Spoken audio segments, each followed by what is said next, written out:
자, 우리 요절 두 구절만 외우고 말씀을 나누도록 하겠습니다. 그리스도를 닮아간 믿음 이 부분 로마서 4장 말씀이랑 또 이번 주 말씀 같이 한번 외워보겠습니다. 시작. 그리스도를 닮아간 믿음 로마서 4장 20절 21절 말씀. 믿음이 없어 하나님의 약속을 의심하지 않고 믿음으로 견고하여져서 하나님께 영광을 돌리며 약속하신 것을 또한 능히 이루실지를 확신하였으니 그리스도를 닮아감 선행 갈라디아서 6장 9절에서 10절 말씀. 우리가 선을 행하되 낙심하지 말지니 포기하지 아니하면 때가 이름에 거두리라. 그러므로 우리는 기회 있는 대로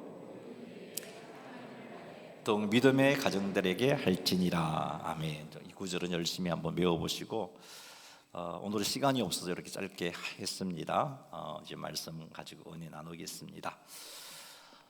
모레가 설입니다.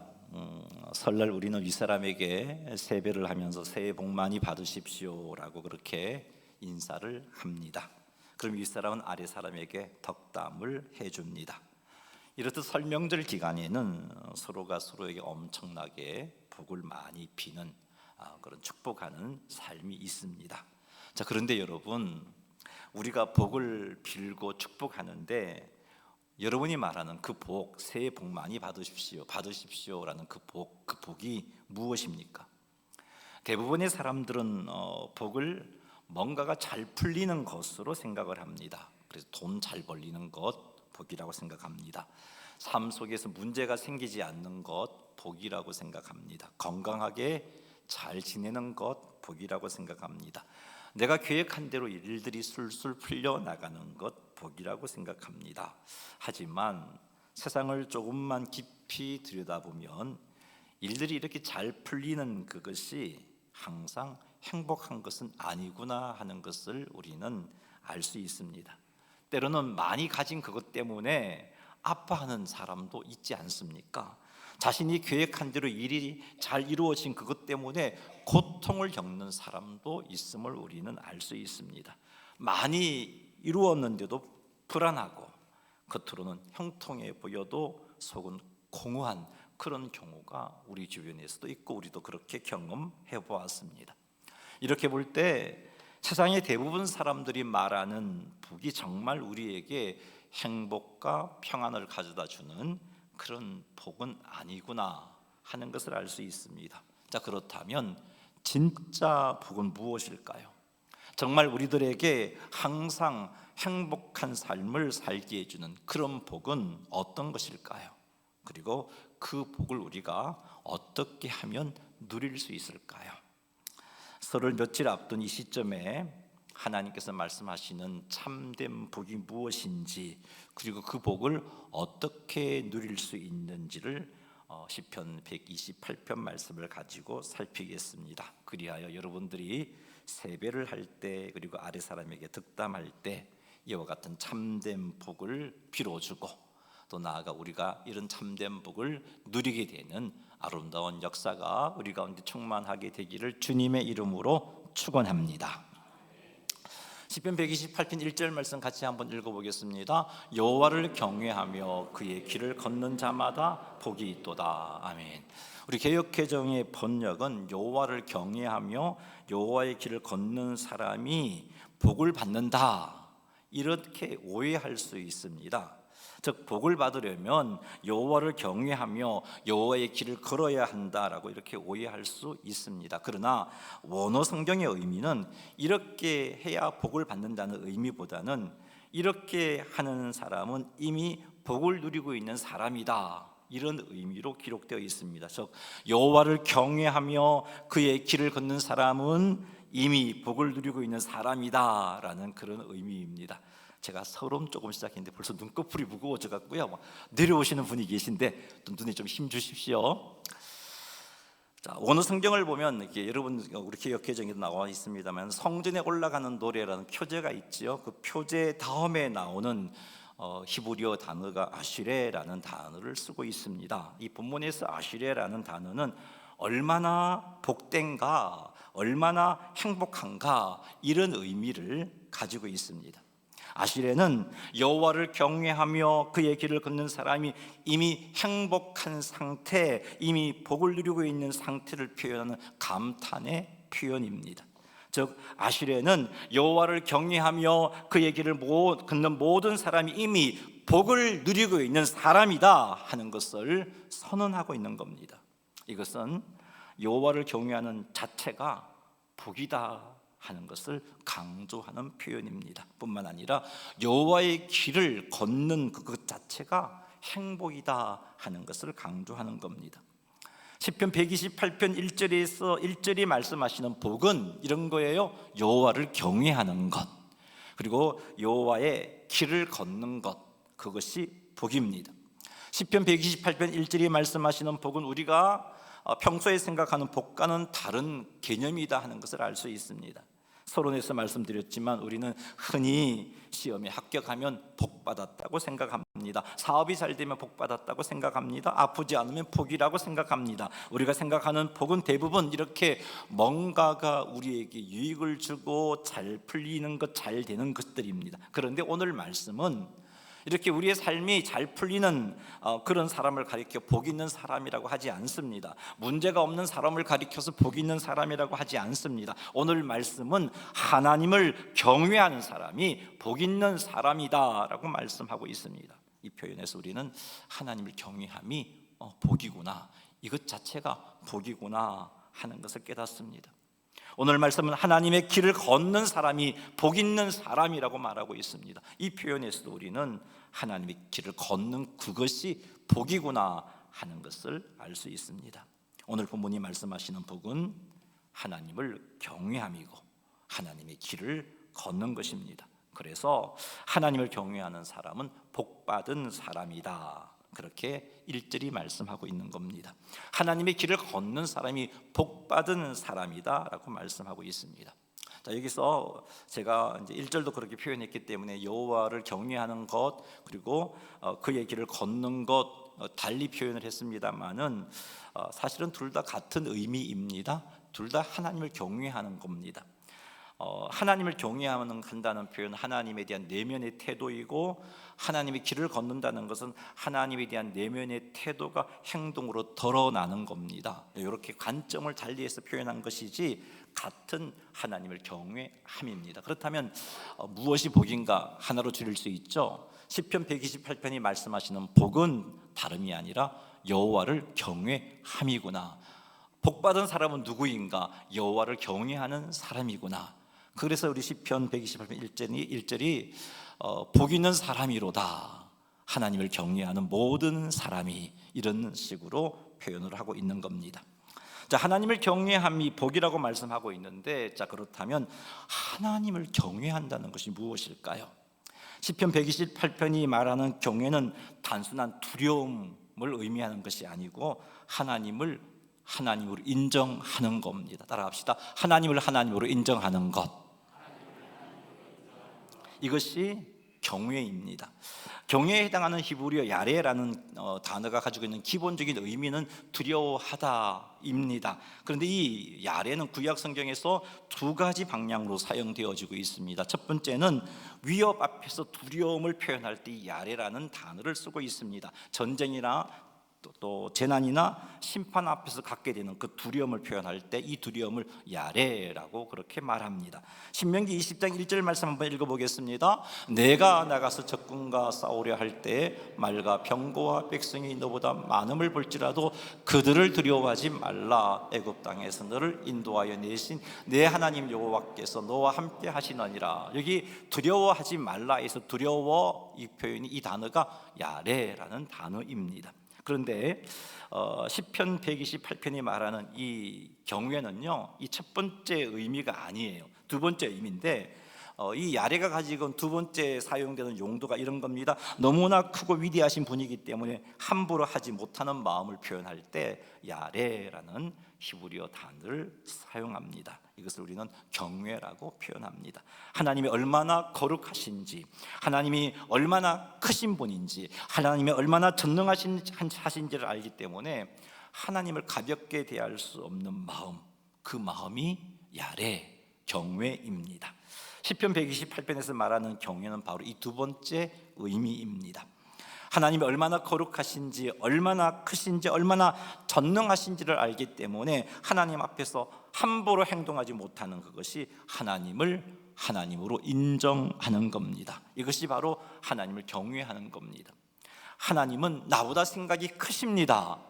마음으로 고백하는 것이 이게 경외입니다. 하나님은 나의 창조주 되십니다. 하나님의 생각은 나보다 크시고 하나님의 판단은 나보다 옳습니다. 아니, 언제나 옳습니다. 이런 고백들이 하나님을 경외하는 겁니다. 하나님은 나의 창조주이며 하나님은 나의 구원자이시고 하나님은 나의 주인 되십니다. 이렇게 하나님을 하나님으로 인정하는 이 고백이 하나님을 경외하는 겁니다. 자, 그런데 참된 경외는 하나님에 대한 이 고백이 말에 머물러 있지 않고 삶으로 표현되어집니다. 삶의 고백으로 드러납니다. 그래서 하나님의 생각 앞에서 내 생각을 포기합니다. 하나님을 하나님으로 인정하는 고백 가운데 하나님의 생각은 나보다 크다고 우리가 고백했기에 삶으로 고백하는 거죠. 내 생각과 하나님의 생각이 다를 때 내 생각 포기하는 겁니다. 이게 경외하는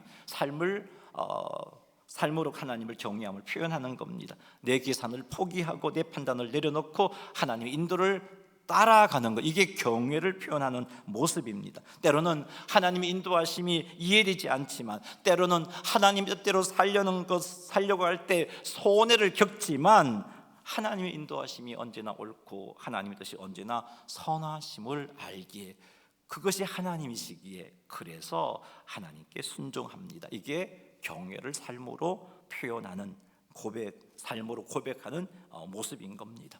나의 주인 되신 하나님, 언제나 옳고 언제나 선하신 하나님께서 하신 말씀이기 때문에, 그래서 그 말씀 앞에 순종합니다. 이게 경외이고 경외를 표현하는 모습입니다.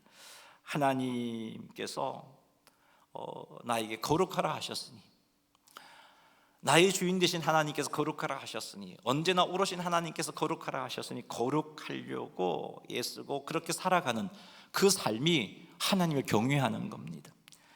용서하라 하셨으니 용서하기 위해서 은혜를 구하고, 마음에는 미운 감정이 있지만 그래도 용서하는 것이 하나님의 뜻이기 때문에 용서하고자 하나님 앞에 나아가고 엎드리고 때로는 금식하면서 은혜를 힘입어서 용서하고자 하는 이 모습, 이것이 바로 하나님을 경외하는 겁니다. 이것이 바로 하나님을 하나님으로 인정하는 것이고, 이것이 바로 경외입니다. 이렇게 하나님을 하나님으로 인정하고 하나님 말씀 앞에 자신을 내려놓고 손해를 보더라도 순종하며 사는 것, 이게 경외인데, 오늘 시편 128편은 이게 복이다, 그렇게 말하고 있습니다. 왜 이게 복입니까? 세상 기준으로 보면 이렇게 사는 게 손해보는 행동인데, 내 생각을 내려놓고 내 계산을 포기하고 내 욕심을 절제하는 게 어찌 복이라고 할 수 있는 건가요? 근데 성경은 이게 복이라고 말씀하고 있어요. 왜 복일까? 하나님을 경외하는 것이 복인 이유는, 하나님을 경외하는 자, 하나님을 하나님으로 인정하는 그는 자기 자리를 찾는 그런 행동을 하기 때문에 그게 복인 겁니다. 자, 이게 무슨 말인가 하면, 우리의 삶에 고통이 있고 실패가 있고 두려움이 있는 것은 내가 내 인생을 책임지고 이끌어가고 영위하기 때문에 이런 겁니다. 내가 하나님의 자리에 앉아서 내 인생을 계획하고 이끌어가기 때문에 두렵고 불안한 겁니다. 능력이 없으면서 모든 결과를 책임지려고 하니까, 능력도 되지 않으면서 모든 사람을 통제하려고 하니까, 능력도 없는데 모든 미래를 예측하려고 하니까 안 된단 말이에요. 그래서 불안한 겁니다. 그래서 조급한 거고, 그래서 힘들고, 그래서 쉽게 무너진 것입니다. 하나님을 경외한다는 것은 내가 더 이상 내 인생의 주인이 아니고 내 인생의 참 주인은 하나님이십니다. 나는 내 인생의 왕이 아니고 내 인생의 참 왕은 하나님이십니다라고 인정하는 것, 이것이 하나님을 경외하는 겁니다. 이렇게 하나님이 내 인생의 왕 되심을 인정할 때 비로소 내 인생의 무거운 짐이 내려놓아지는 겁니다. 내가 모든 것을 책임지지 않아도 되기 때문입니다.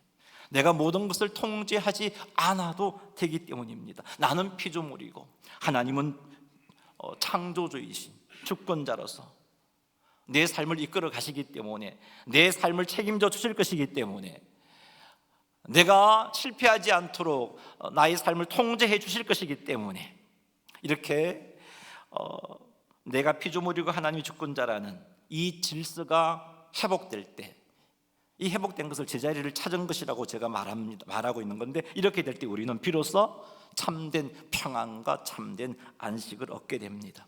무엇을 먹을까, 무엇을 마실까, 무엇을 입을까 염려하지 않아도 됩니다. 나의 창조자, 나의 구원자, 전능하신 하나님 믿고 따라가니 삶에 부족함이 없다는 것을 경험으로 알게 됩니다. 그래서 다윗이 그렇게 고백했잖아요. 시편 23편 1절 2절입니다. 같이 한번 읽어보겠습니다. 여호와는 나의 목자시니 내게 부족함이 없으리로다. 그가 나를 푸른 풀밭에 누이시며 쉴만한 물가로 인도하시는도다. 하나님을 왕으로 인정하고 나니까, 하나님이 자기 인생의 주인됨을 인정하고 나니까 다윗은 알았어요. 하나님이 내 목자가 되시구나, 선한 목자가 되시구나, 하나님은 내 삶을 책임져 주시고 이끌어 가시구나. 그렇게 살다 보니까 정말 부족함이 없었던 거예요. 힘든 환경 가운데 살 수 있도록 해주시더라는 거죠. 그래서 여호와는 나의 목자시니 내게 부족함이 없으리로다, 그렇게 고백한 겁니다.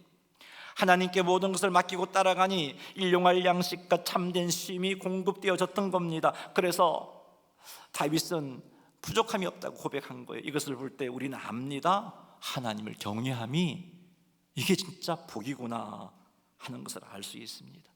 하나님을 하나님으로 인정하는 것이 복이고, 하나님을 하나님으로 인정하는 사람이, 따라합시다, 복 있는 사람, 그 사람이 복 있는 사람입니다. 그러니 사랑하는 성도 여러분, 하나님을 하나님으로 인정합시다. 이게 경외입니다. 하나님을 하나님으로, 우리 인생을 여러분이 책임지려고 하지 말고 맡기십시오. 하나님께. 하나님이 나의 목자 되심을 고백하고 믿으십시오. 나는 하나님의 양이고 하나님이 나의 목자가 되신다고 고백하시기 바랍니다. 이런 고백 경외이죠. 이렇게 하여 참된 평안과 참된 안식을 누리는 복 있는 사람이 되시기를 주님의 이름으로 축복합니다. 하나님을 경외하는 것이 복인 이유, 두 번째 이유는 하나님을 경외하는 사람은 흔들리지 않는 기반 위에 서 있기 때문에 그렇습니다. 우리가 사는 세상은 끊임없이 흔들립니다. 어제 괜찮았던 사람이, 어제 나랑 사이 좋았던 사람이 하루아침에 등을 돌리기도 하는 세상 아닙니까? 든든한 직장이 하루아침에 불안해지기도 하는 세상 아닙니까? 경제는 오르락 내리락 하고 있습니다. 사람의 마음은 쉽게 변하고 환경은 우리의 뜻과 다르게 흘러가고 있습니다. 우리는 끊임없이 흔들리는 세상 속에서 자꾸 무엇인가를 붙잡으려고 하는데, 그 붙잡으려고 하는 그것 자체가 흔들리는 것들입니다. 돈을 붙잡습니다. 그러면 좀 평안해질까 싶어서 사람을 의지합니다. 계획을 붙잡습니다. 그런데 문제는 이런 것들이 흔들린다는 겁니다. 재정 위에 서 있으면 경제가 흔들릴 때 마음이 무너집니다. 사람을 의지했을 때 그 사람이 떠나가고 사람이 배신할 때 그 마음이 무너질 수밖에 없습니다. 그래서 우리는 늘 불안한 겁니다. 그런데 하나님을 경외하는 사람은 변하지 않는 하나님 위에 서 있는 사람입니다. 환경은 변해도 하나님의 성품은 변하지 않습니다. 사람은 약속을 어겨도 하나님은 신실하십니다. 약속을 어기지 아니하십니다. 내 계획은 흔들려도 하나님의 뜻은 흔들리지 않습니다. 그래서 하나님을 경외하는 사람은 흔들리지 않고 무너지지 않는 겁니다. 우리의 삶 속에 슬픔이 올 수 있습니다. 어려움이 올 수도 있습니다. 내가 계획한 것들이 실패할 수도 있습니다. 그럼에도 불구하고 하나님을 경외하는 사람은 무너지지 않습니다. 하나님께서 흔들리지 않는 나의 반석, 나의 구원, 나의 요새가 되시기 때문입니다. 진짜 복은 태풍이 불지 않는 삶이 아닙니다. 진짜 복은 태풍이 불어도 무너지지 않는 삶, 이것이 진짜 복을 받은 사람의 삶입니다. 하나님을 경외하는 사람이 복 있는 사람인 것은 하나님을 경외하는 사람은 세상에서 여러 가지 일을 만나도 무너지지 않습니다. 왜냐하면 흔들리지 않는 기반 위에 서 있기 때문입니다. 그래서 하나님을 경외했던 다윗은 사망의 엄침한 골짜기를 다닐지라도 해를 두려워하지 않는다, 그렇게 고백했습니다. 뿐만 아니라 바울도, 하나님을 경외했던 바울도 하나님을 경외함으로 흔들리지 않는 기반에 서 있었기 때문에 빌립보서 4장 12절과 13절과 같이 고백할 수가 있었어요. 한번 읽어보겠습니다. 나는 비천에 처할 줄도 알고 풍부에 처할 줄도 알아. 모든 일 곧 배부름과 배고픔과 풍부와 풍핍에도 처할 줄 아는 일체의 비결을 배웠노라. 내게 능력 주시는 자 안에서 내가 모든 것을 할 수 있느니라. 아멘.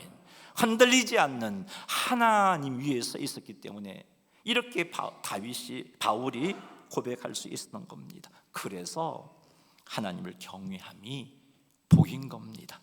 그러니 사랑하는 성도 여러분, 하나님 경외하시기 바랍니다. 우리의 삶 모든 영역에서, 구석구석에서 하나님을 하나님으로 인정하시기 바랍니다. 이렇게 하여 복 있는 사람 되시기를 주님의 이름으로 축원합니다. 시편 128편 2절에서 6절 말씀은 복 있는 사람의 삶에 맺히는 열매들입니다. 복 있는 사람의 삶에 맺히는 열매, 다시 말하면 복 있는 사람에게 주어지는 복, 복 있는 사람에게 주어지는 복, 이렇게 이해하셔도 될 겁니다. 한번 살펴보겠습니다. 2절을 한번 읽어봅니다. 시작.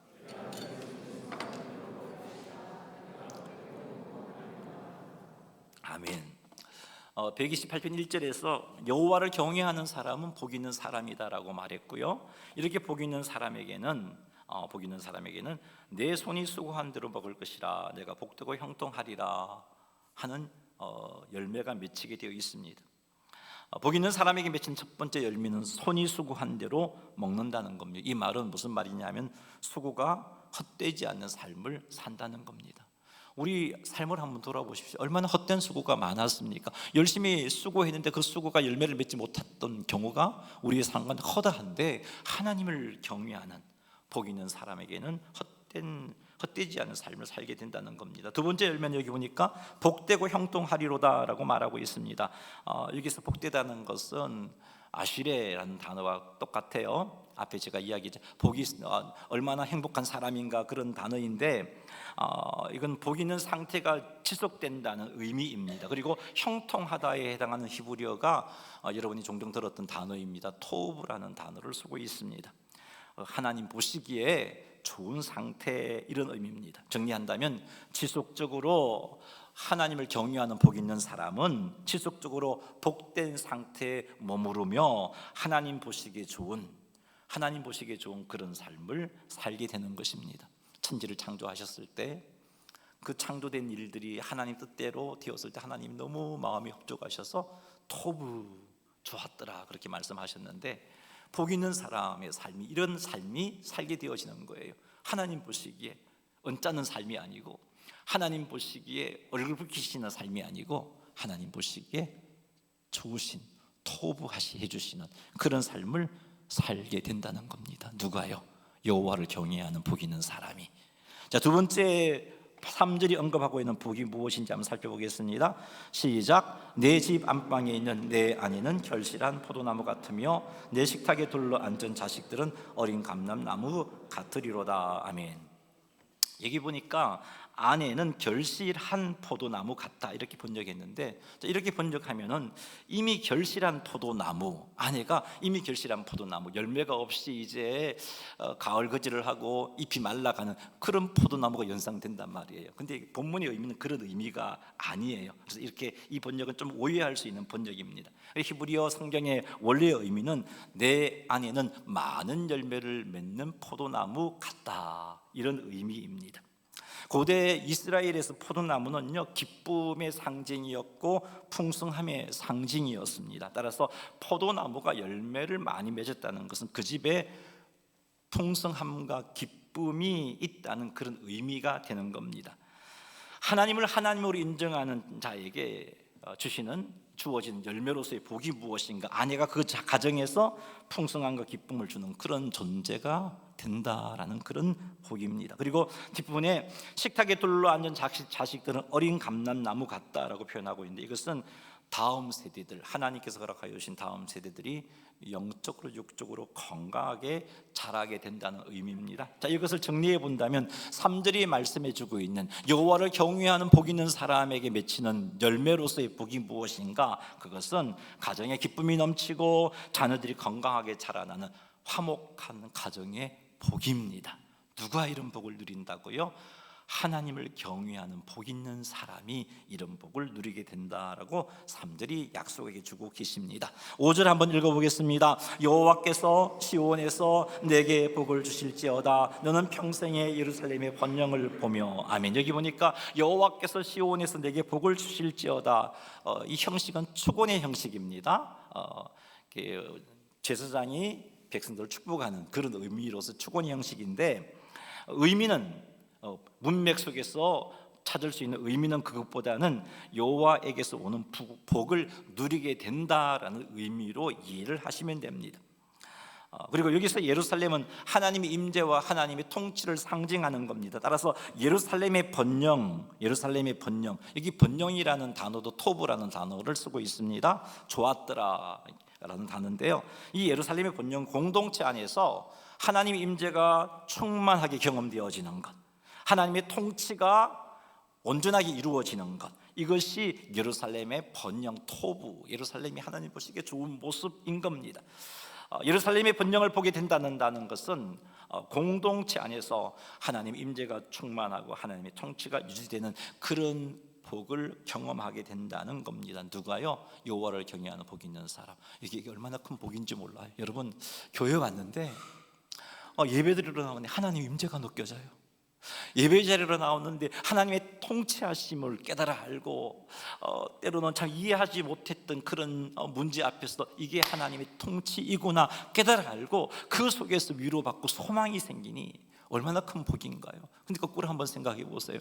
교회 오니까 마음이 상해요. 교회 오니까 다투고, 교회 오니까 분쟁만 있어요. 교회 오니까 은혜롭지 않아요. 이건 복이 아니잖아요. 근데 여호와를 경외하는 복 있는 사람이 속한 공동체는 이렇게 그 공동체 안에 하나님의 통치하심과 하나님의 임재하심이 충만해지는 그런 복이 있다는 겁니다. 그런 복을 누리게 된다는 거예요. 우리 모두가 하나님을 경외하는 복 있는 사람이 되어서 우리 공동체 안에 이런 은혜의 역사, 이런 복이 충만하게 되고 경험되어지기를 주님의 이름으로 축원합니다. 6절을 읽어보겠습니다. 내 자식의 자식을 볼지어다. 이스라엘에게 평강이 있을지로다. 아멘. 내 자식의 자식을 볼지어다. 이 형식도 축원의 형식이지만 여기 문맥의 흐름상 내 자식의 자식을 보게 된다. 보고에 이렇게 여호와를 경외하는 복 있는 사람이 누리게 된 복으로서의 표현입니다. 이 말은 무슨 말인가 하면, 하나님께 주신, 나에게 주신 그 믿음이 나로서 끝나지 않고 이 믿음이 다음 세대로 이어지는 그런 복을 의미합니다. 네 자식의 자식을 볼지어다. 이게 그런 복이에요. 신앙의 유산이 계속해서 이어져 가는 복. 누가 이런 복을 누려요? 여호와를 경외하는 복 있는 사람이 누리게 된다는 겁니다. 그리고 이스라엘에게 평강이 있다는 것은 하나님의 백성들에게 하나님의 공동체 안에 하나님의 샬롬이 임하게 된다는 겁니다. 누가 이런 복을 누리느냐? 여호와를 경외하는 복 있는 사람이 이런 복을 누리게 된다는 겁니다. 이것이 바로 여호와를 경외하는 사람들이 누리는 열매인 겁니다.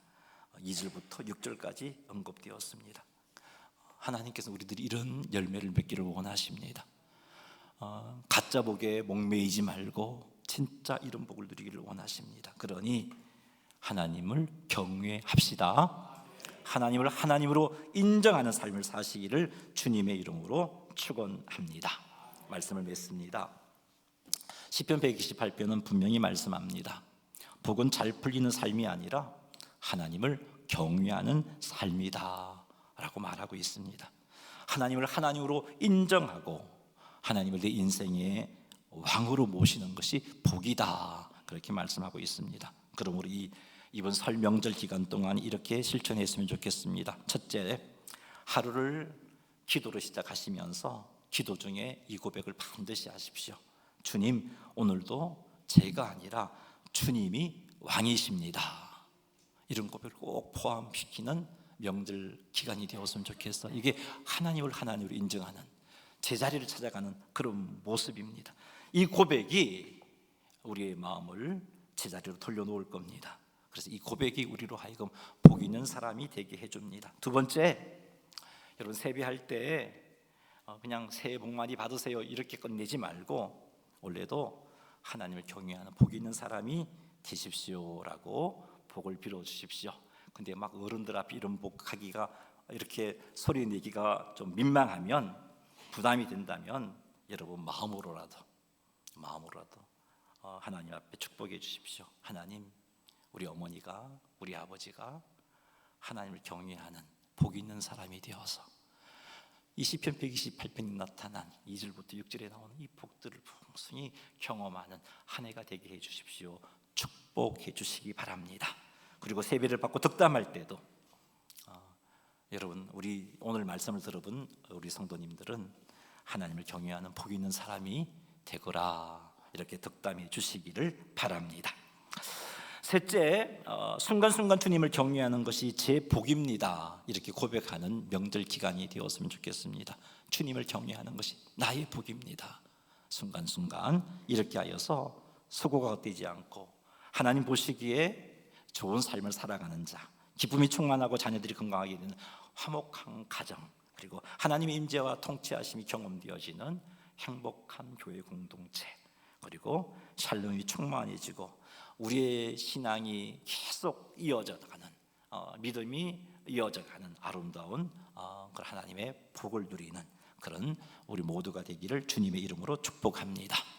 진짜 복은 태풍이 없는 삶이 아니라 태풍 속에서도 무너지지 않는 삶, 이게 진짜 복입니다. 하나님을 경외함으로 이런 복을 항상 누리게 되시기를 주님의 이름으로 축원합니다. 우리 한번 구호 3번 한번 외쳐보겠습니다. 시작. 진짜 복은 하나님을 경외하는 삶입니다. 진짜 복은 하나님을 경외하는 삶입니다. 진짜 복은 하나님을 경외하는 삶입니다. 아멘. 제가 설교를 준비하다 보니까 설교 원고 분량이 굉장히 길었어요. 그래서 찬양은 준비하지 않았고 대신 말을 좀 빨리 하다 보니까 시간이 얼추 맞아 들어갔는데 기도 제목만 가지고 한번 기도하겠습니다. 자, 이 제목 가지고 우리 주의 이름 한번 부르고 기도하겠습니다. 주여, 하나님 아버지, 정말